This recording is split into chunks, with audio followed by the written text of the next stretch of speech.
Most people go into the week by default rather than by design. They wake up Monday morning reacting to alarms, emails, texts, and problems. And they wonder why they feel overwhelmed, unfulfilled, or stuck. But here's what you have to understand. The week doesn't begin on Monday. The week begins in your mind. The moment you decide to live it intentionally. The way you begin anything, your day, your meeting, your relationship, your week, determines how it will unfold. So if you want your week to bring progress, growth, achievement, and peace, it has to begin with intention. Now, what does it mean to begin with intention? It means you don't let the day come to you. You go to the day with a plan. You don't wait to see how the week goes. You shape how the week goes. That's the secret. You must become the architect, not the tenant. The sculptor, not the bystander. Life responds to clarity and purpose. Without it, you drift. And drifting is dangerous. It doesn't just cost you time. It costs you momentum. And momentum is one of your most valuable assets. You see, most people don't understand how small hinges swing big doors. They think success is about one big move. It's not. It's about consistent, intentional action, applied over time. And that consistency starts at the beginning of every week. Think about the power of starting your Monday morning or Sunday night with 15 minutes of calm, undistracted planning. In that quiet time, you define your top 3 outcomes for the week. You align your calendar with your priorities. You ask yourself, what do I need to become to accomplish this? Not just what do I need to do, but who must I become? Because outcomes follow identity. Living intentionally also means you stop giving your attention away cheaply. Your focus is your life. Where your attention goes, your energy flows, and results follow. If you start your week checking social media, scrolling the news, or diving into reactive work without a plan, you've already lost the advantage. You've surrendered your edge. The first hour of the first day of the week, that's your time to gain ground. Protect it. Treat it like sacred territory. Jim Rohn used to say, discipline is the bridge between goals and accomplishment. Well, discipline requires clarity. You can't discipline yourself toward a fog. You need to see the mountain clearly before you can climb it. That's what setting intention at the start of the week does. It clears the fog. It gives you a view of the summit and tells you where to place your next few steps. Another reason intention is so powerful is because it gives your time meaning. When you know why you're doing something, it becomes easier to endure the discomfort that comes with growth. You don't complain about the climb when you're excited about the view, but you can't be excited about something you haven't visualized. That's why intention needs to become your habit, not your exception. Once a week, every week. What does it look like in practical terms? It's simple. Set aside 20 minutes on Sunday evening or early Monday morning. Sit with a blank page. Ask yourself, what matters most this week? What would make this a winning week? What distractions must I guard against? What relationships must I invest in? What habits must I reinforce? Write it down. Don't type it. Write it. When you write things down, you activate commitment. You engage more sense. The act of writing is a ritual. It signals to your brain that this matters. This may seem small, it may seem obvious, but never confuse simplicity with weakness. The most powerful tools in life are the ones people overlook because they're not dramatic, but they work. And if you do this, if you start every week with this kind of clarity, this kind of personal leadership, you'll begin to notice that your life is no longer built by accident. It's built by design, one week at a time, and that's how you change your life. Not overnight, not with one grand moment, but with quiet, steady intention, renewed every 7 days. That's how you take back your time. That's how you win your week. And eventually that's how you win your year. It starts not with more hours, not with more hustle, but with more intention. So begin your week on purpose. Your future self is already thanking you. Every person lives by a personal philosophy, whether they realize it or not. It's the set of beliefs and principles that quietly guide your decisions, habits, and how you respond to life. The challenge is that most people haven't taken the time to define their philosophy. They've simply inherited it from their environment, their upbringing, or the culture around them. But here's the truth. Your results will always follow your philosophy. If you want to change your outcomes, you must upgrade the way you think. And there's no better time to do that than at the beginning of every week. Jim Rohn taught that success is neither magical nor mysterious. It is the natural consequence of consistently applying a simple set of disciplines. A personal philosophy is what determines which disciplines you choose and how consistently you apply them. If your philosophy says, "I'll try to get through this week," then you'll drift. But if your philosophy is, "This week is another opportunity to grow, serve, and build something meaningful," then you'll wake up each morning with clarity, direction, and purpose. The key is to deliberately craft a weekly personal philosophy, one that serves as a foundation for your thoughts and behaviors every 7 days. This isn't about being rigid or dogmatic. It's about having a compass, a framework that helps you respond to the pressures and opportunities of life with consistency. Your weekly philosophy should answer questions like, who do I want to become? What do I value most? How will I show up to my responsibility? What are the non-negotiable actions that move me forward? Let's break it down. Say your weekly philosophy includes the idea that physical energy is the fuel for mental clarity. That belief, repeated every week, will remind you to prioritize exercise and sleep. If your philosophy includes the idea that progress is more important than perfection, you'll be quicker to start imperfectly and course correct along the way. If you believe that every conversation is a chance to build trust and value, you'll approach meetings and calls with more presence and intention. That's the power of a guiding philosophy. It shapes not just what you do, but how you do it. The beautiful thing is, you don't have to overhaul your life to apply this. You start small. Write down 3 to 5 guiding statements that reflect the kind of person you want to be this week. Make them active, present tense, and principled. For example, I focus on solutions, not problems. I lead with gratitude and curiosity. I invest in myself before I pour into others. I do the hard thing first. I move with purpose, not haste. Read them aloud every morning if you can. Carry them on a card. Repeat them until they become internalized. You'll be amazed at how much clarity and direction a few lines of thought can provide when repeated consistently. You're not just programming your week, you're reprogramming your life. This is especially important because we live in a world that wants to hijack your attention and energy. Every day there are dozens of voices trying to sell you fear, urgency, comparison, and distraction. If you don't have your own philosophy, you'll end up living someone else. You'll end up reacting instead of leading. A strong personal philosophy serves as armor. It protects your focus, your decisions, and your peace of mind. And here's something Jim Rohn emphasized that still rings true.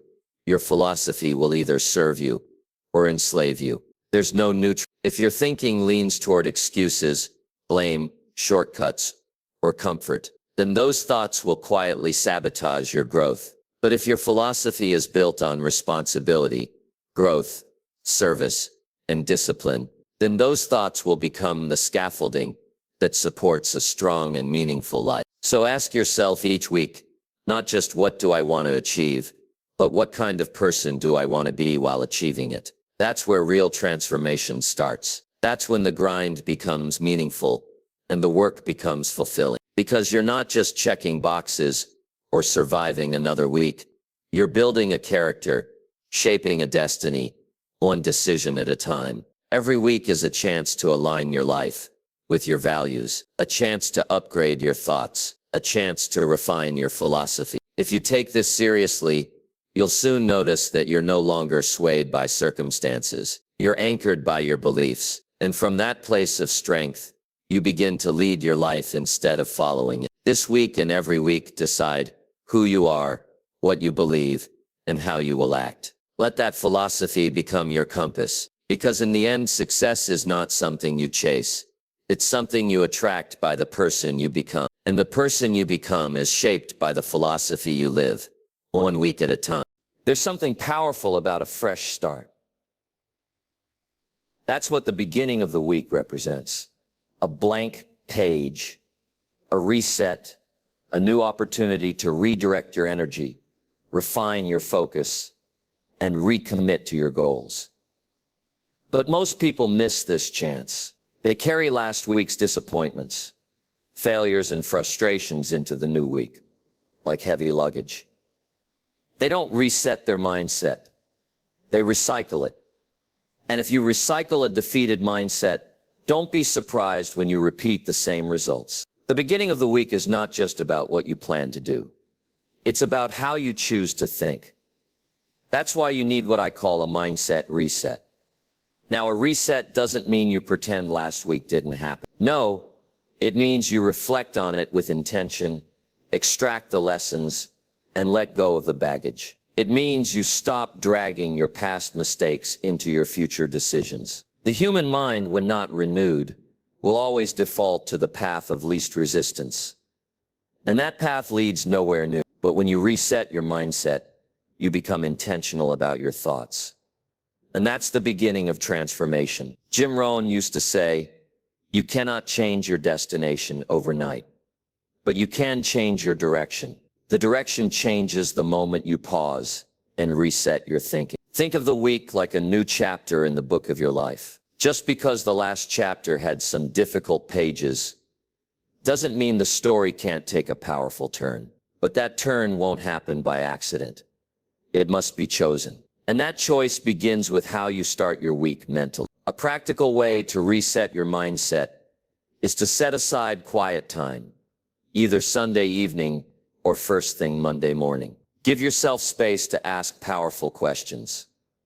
What did I learn last week? What did I do well? What do I need to improve? What fear or doubt did I give too much attention to? What truth do I need to return to? These aren't just questions, they're levers. They shift your focus from reaction to reflection, from frustration to clarity. And clarity is where the power lies. You can't aim at a target you can't see. A renewed mind sees possibilities again. A tired mind only sees problems. That's why mindset resets are not optional if you want to grow.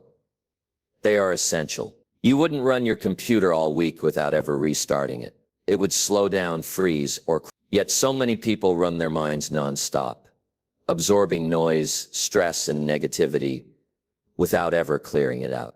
Then they wonder why they lack clarity, energy, and confidence. Resetting your mindset is also about reconnecting to your identity and purpose. It's easy to forget who you are in the chaos of a demanding week. Maybe you made a mistake at work, missed a deadline, or felt overwhelmed. That happens to everyone. But your worth is not determined by your worst moments. A mindset reset reminds you that failure is feedback, not fine. It reminds you that growth is messy. It brings you back to center. One of the most important mindset shifts you can make at the start of any week is to move from a reactive posture to a proactive one. Don't wait for the week to be easy. Don't wait for motivation. Decide ahead of time how you'll show up. Decide to bring energy where there is none. Decide to lead yourself before you try to lead anyone else. That's the mark of maturity. When you stop waiting to feel right and start doing what's right. Another key to resetting your mindset is gratitude. Gratitude isn't just a nice feeling.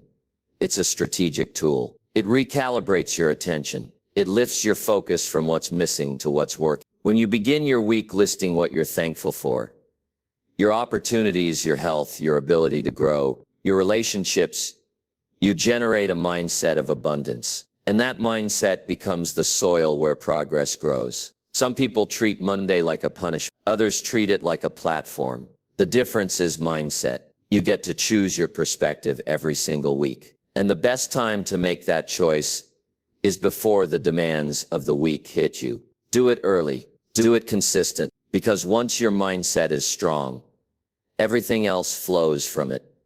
Your decisions, your discipline, your joy, your perseverance. So don't begin the week with stale thoughts. unprocessed emotions, or borrowed beliefs. Begin with a renewed mind. Begin by declaring that last week was a classroom, not a courtroom. Begin with the belief that what's ahead of you is greater than what's behind you. The week won't be perfect. You won't be perfect. But with a fresh mindset, you'll be powerful. And that's enough to move forward. Week after week. Mindset first. Everything else second. That's how transformation begins. Most people have goals, but far fewer people write them down. And even fewer review them consistently. That's a mistake. Because a goal that isn't written down is it's vague, floating around in the mind without structure or urgency. But when you take the time at the beginning of every week to write down your goals and review them, you're not just creating a list. You're building a system of focus. You're telling your mind, your schedule, and your energy where to go. And where focus goes, progress follows. Writing down your weekly goals is one of the simplest yet most effective habits you can develop. It creates clarity. It forces you to ask, what matters most right now? What must move forward this week? It's not enough to say, I want to be productive. You have to define what productive looks like. And when you define that in writing, your brain goes to work on it, even when you're not consciously thinking about it. That's how powerful written goals can be. They give your subconscious mind a target to aim for. Now don't confuse goals with tasks. A task is something you do. A goal is something you move toward. Your weekly goals should be tied to larger outcomes, aligned with your bigger vision. So each week you zoom in. You ask yourself, what small set of actions, if completed this week, would represent real progress? That's how you build momentum. Not by trying to do everything, but by doing the right things with focused effort. When you write down your goals, it also allows you to prioritize. Not all goals carry the same weight. Some goals are foundational. Completing them will make everything else easier or more effective. Jim Rohn used to say, don't major in minor things. That's what happens when you don't review your goals. You spend your week doing low-impact work and calling it productivity. But when you look at your goals every day, especially at the start of the week, you stay anchored in what truly matters. Another benefit of writing and reviewing your weekly goals is accountability. When something is written, it becomes real. It's no longer just an idea. It's a commitment. Even if no one else sees it, you do. And that quiet sense of responsibility can be a powerful motivator. It's like making a promise to yourself on paper. And when you start keeping promises to yourself, your confidence grows. You begin to trust your own word. That's the beginning of personal leadership.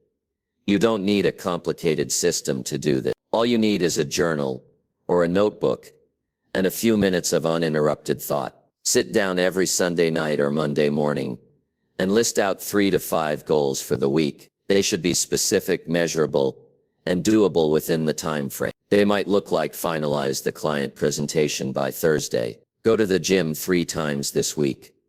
Write and publish 1 new blog post. Follow up with 5 prospective customers. Read 50 pages of a personal development book.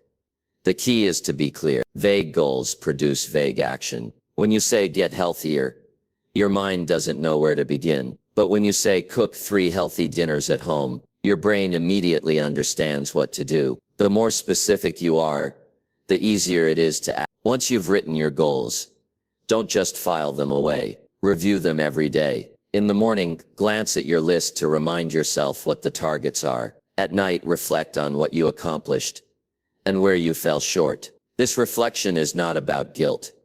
It's about awareness. You're training your mind to recognize progress, adjust behavior, and stay aligned. And over time, that daily alignment creates compound results. There's something psychologically powerful about checking off a goal at the end of the week. It builds momentum. It proves to you that you're capable of following through. And that sense of movement fuels even greater action the following week. Success becomes a rhythm, not a random event. Jim Rohn often reminded us that success is the natural outcome of consistently doing a few simple things well. Writing down and reviewing your weekly goals is one of those simple things. It's not flashy. It doesn't take hours, but it works. Because clarity breeds confidence. and confidence fuels execution. So if you want to stop spinning your wheels, if you want to make real progress, then don't just carry your goals in your head. Put them on paper, review them often, and let them guide your actions, 1 week at a time. One of the most overlooked principles of success is preparation. Most people want better results, but they don't prepare for them. They want progress, but they show up unready, mentally, emotionally, or practically. But here's the truth. Life does not respond to desire. It responds to preparation. The beginning of the week is your opportunity to prepare, not just for what's scheduled, but for what's possible. Because when preparation meets opportunity, you get progress. When you start your week prepared, you lead it. When you start your week unprepared, it leads you. Preparation is about more than making to-do lists or organizing your calendar. That's part of it. But real preparation goes deeper. It's about positioning yourself to perform at your best.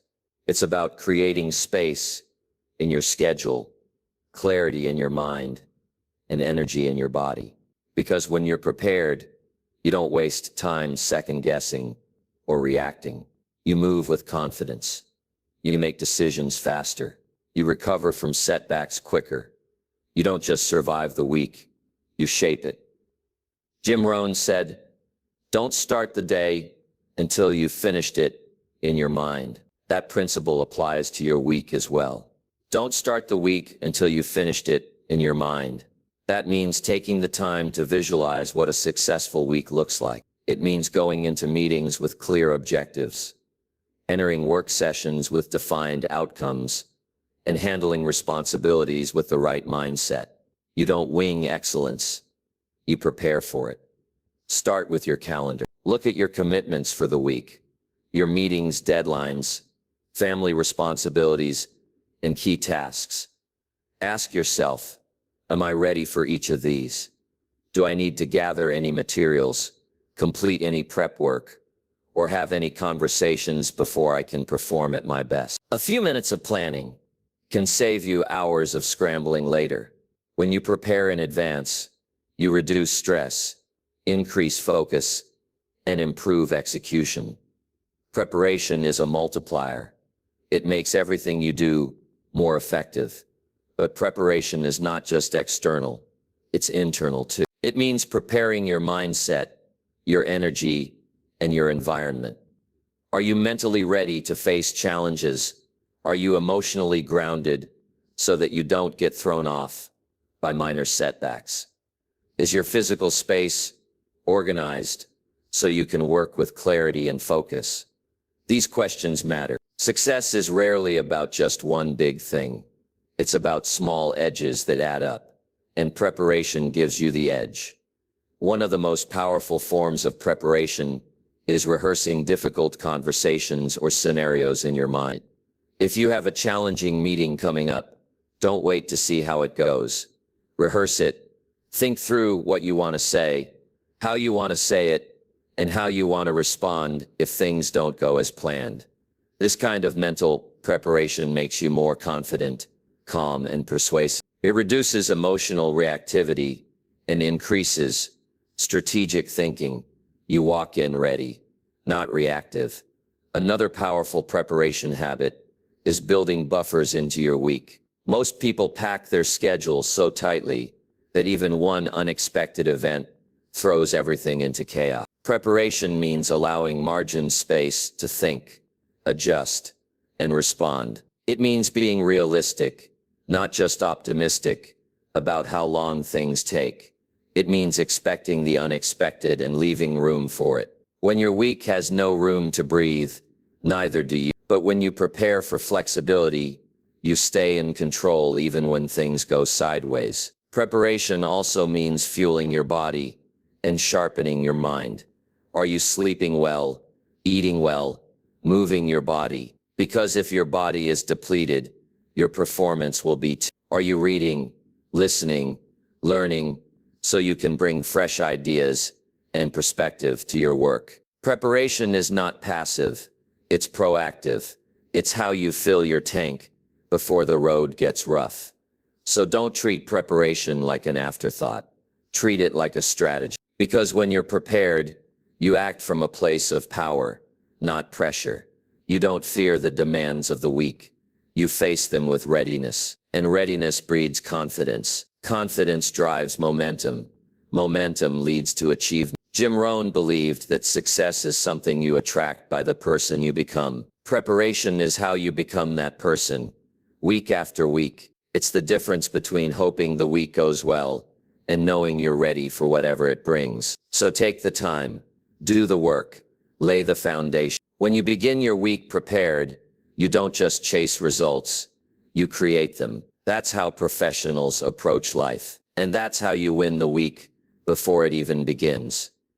Most people underestimate the power of discipline. They look for motivation to carry them through the week. But motivation is fleeting. It comes and goes, depending on mood, energy, and circumstance. Discipline, on the other hand, is stable. It's reliable. It doesn't ask how you feel. It reminds you of what you committed to. That's why, if you truly want to grow, you can't begin your week waiting for inspiration. You must begin with discipline. Because discipline is the bridge between intention and results. Jim Rohn often said, "Discipline is the foundation upon which all success is built." Lack of discipline inevitably leads to failure. That's not harsh. It's reality. The gap between what people say they want and what they actually experience is usually a discipline gap. They want to be healthy, but they don't follow through on healthy habits. They want financial progress, but they don't stick to a budget or execute their plans. They want better relationships, but they don't practice intentional communication. It's not that they're incapable. It's that they lack the daily disciplines that lead to real change. Discipline isn't about punishment. It's about alignment. It's about aligning your actions with your values, your behavior with your goals. At the start of every week, discipline gives you structure. It creates the guardrails that keep you on the path, even when distractions try to pull you away. Discipline says, "This is what I said I would do, and I will do it, whether I feel like it or not." And when you live that way, something powerful happens. Your self-respect grows. You start to trust yourself. You stop making excuses and start making progress. Discipline is best applied in small, consistent ways. You don't have to make your whole life rigid, but you do need to define your non-negotiables. What are the key habits that must happen this week?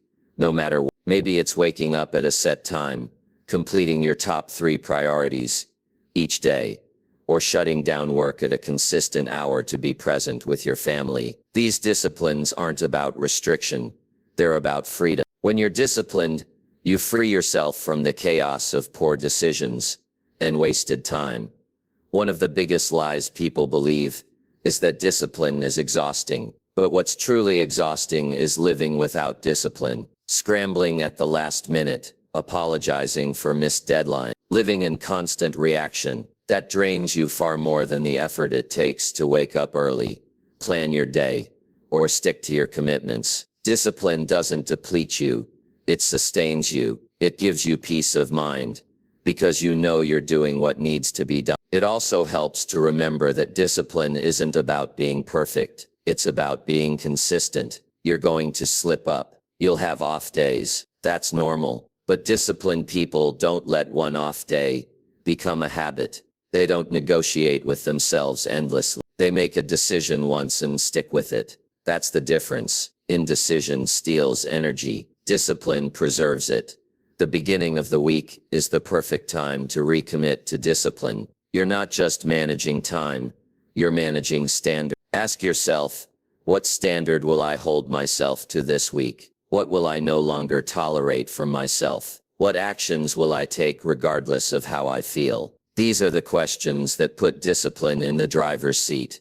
And once discipline is in control, progress becomes predictable. Another important aspect of discipline is accountability. When you struggle to stay consistent, involve others. Tell someone your goals. Share your plans with a mentor, a friend, or a coach. Not because you need someone to chase you, but because accountability sharpens discipline. It adds weight to your words. It reinforces your intention. Jim Rohn reminded us that success is nothing more than a few simple disciplines practiced every day. So don't underestimate the power of small acts done with consistency. The daily workout, the focused 90-minute work sprint, the handwritten thank you note, the budget review. These are the quiet disciplines that build a meaningful life.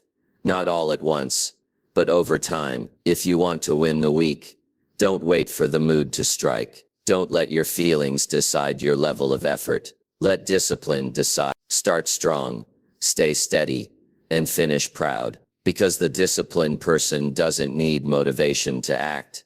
They act, and motivation often follows. And with each disciplined week, you're building something far more valuable than short-term results.